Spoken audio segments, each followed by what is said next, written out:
Hi, it's Phoenix Genesis. Well, staying at home, getting all organized.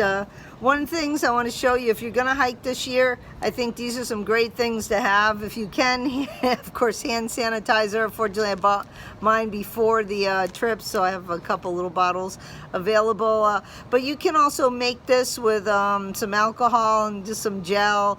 You could always bring a sliver of soap and, get some water in the creek and pour it on your hands and rub the soap. I've always brought a little piece of soap on the trail anyway. I just like to be clean. I feel a little sliver of soap goes a long way versus a big thing of hand sanitizer. But anyway, the reason I would bring the hand sanitizer is so that you can sterilize the mask, because that's what I want to talk about today. So there's all kinds of masks you can take on the trail. Of course, you do want to take one because not only in trail towns, but say you're hiking with a hiker that's maybe older and more vulnerable, or they might have some kind of underlying condition, and just being respectful, of other people. And it's better just to put something on. I mean, a buff works, good too on the trail. A half buff. I'd recommend a full buff, but you could do that too. But the N95 mask, if you can get one, if not now, then after the pandemic's over, you can get one of these. I would get these for the sections that have a lot of fire on the trail with the smoke, because it'll just save your lungs from the smoke.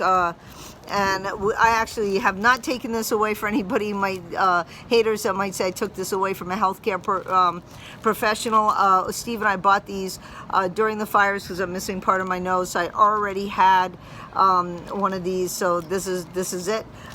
Anyway, I wanted to show you another thing my friend Mike bought me. It's called a fashion mask. It's like $3. And by the way, this is 10 grams and this is 11 grams. I mean, super light, 3/8 of an ounce. So I mean, it's not. And then I would, of course, that's including the plastic bag, and I would keep it in a plastic bag because again, you don't want it to be contaminated. You want it to be clean. And this is the little fashion mask. It's made in China, and I just thought this is a really nice multi-purpose item. You could actually use it as kind of like a mini baklava while you're hiking. So again, I'm really, as an ultralight hiker, into having multi-purpose items. But there it is. You could probably filter water with it too, actually. And by the way, it stinks, so it's brand new, so it definitely needs to be washed. But it is really nice and rewashable. It does make your ears look like a little elf, and it can slip down a little bit. But I mean, yeah, this would be great when it's really cold. You want to keep your face warm on the trail.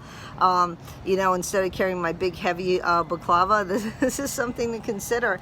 And again, you have the hand sanitizer. I would not, my hands are clean right now, but if I was anywhere where I was not clean, I would definitely hand sanitize so that my mask stays clean. And if you want to see what the N95 looks like, and that is much more breathable, by the way, than the N95. So you could use that, say, on trail if you're sitting around someone and you want to talk, while you're, and you're social distancing, just to be polite right now. And then this is the N95.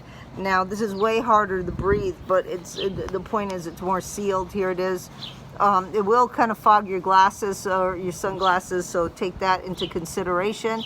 And it's really hot, but this is more what I would wear to go into a store, and then you wear the buff over it, so you have double protection. And then after you're done, you can just wash your buff, and this keeps any of the germs from the air conditioning of the store getting onto the mask.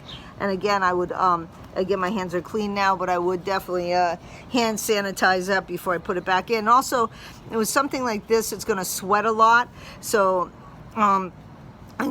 especially the longer you take in a post office or a store on trail. So what I would do is just kind of, hold it out a little bit, sterilize your hands, hold it out a little bit, and especially in the desert section, let the sun bake it and just bake all the germs out of it, dry it off, because the worst thing you want to do is have it kind of wet with perspiration and seal it in a bag and have it grow some bacteria. Yeah, bacteria and virus together, that wouldn't be too good. So you don't want to have any mold or anything on it, so just kind of clean it. And in a pinch too, your little bag can also be a great you know, extra little water bladder can also keep this waterproof.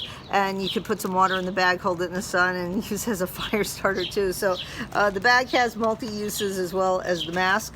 So anyway, that's it.